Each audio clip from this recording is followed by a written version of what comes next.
আসসালামু আলাইকুম গাইস, আজকে কিন্তু আমি নদীতে গোসল করতে গিয়ে দেখি অনেক ছেলে পেলে। তারপর কিন্তু এরা কিন্তু আমার ভাই বেড়াদার হয়, আর ভাই বেড়াদারের সাথে কিন্তু আমি নদীতে গোসল করতে নেমে পড়লাম। তারপর তাদেরকে আমি বললাম যে আমি একটি ভিডিও করি, তা তুমি ভিডিও করো। আর আমরাও ভিডিওর জন্য প্রস্তুতি নিচ্ছি, তাই সবাই ডিক দিচ্ছিল, যে যার মতো আনন্দ করছিল। আর নদীতে গোসল করা গাইস, যে নদীতে গোসল করে সেই বলতে পারবে শুধু নদীতে গোসল করা কতটাই সুন্দর আর কতটা ভালো লাগে নদীতে গোসল করলে। আমরা কিন্তু গ্রামের ছেলে পেলে, আর আমরা নদীতে গোসল করতে অনেকটাই ভালোবাসি।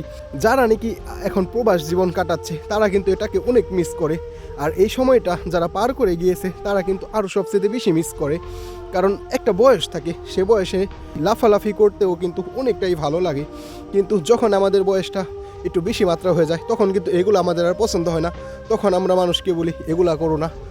তাই দেখেন গাইস, তাদের সাথে কতটাই মজা করলাম, আমিও কিন্তু অনেক মজা করলাম। আর নদীতে গেলে নদীতে যে পরিমাণ কুচো ফুলটাও কেউ কিন্তু ভিডিও করে নিলাম, আর আমিও কিন্তু তাদের সাথে ডিগ দেওয়া শুরু করে দিলাম। গাইস দেখেন, তাদের সাথে আনন্দ করতে অনেকটাই ভালো লাগে, কেননা গ্রামের ছেলে পেলে মন মানসিকতা অনেকটাই ভালো থাকে সবার।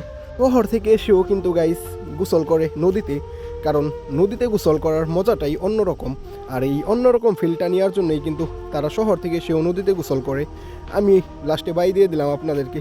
ভালো থাকবেন সবাই, সুস্থ থাকবেন, দোয়া রইল আপনাদের সবার জন্য।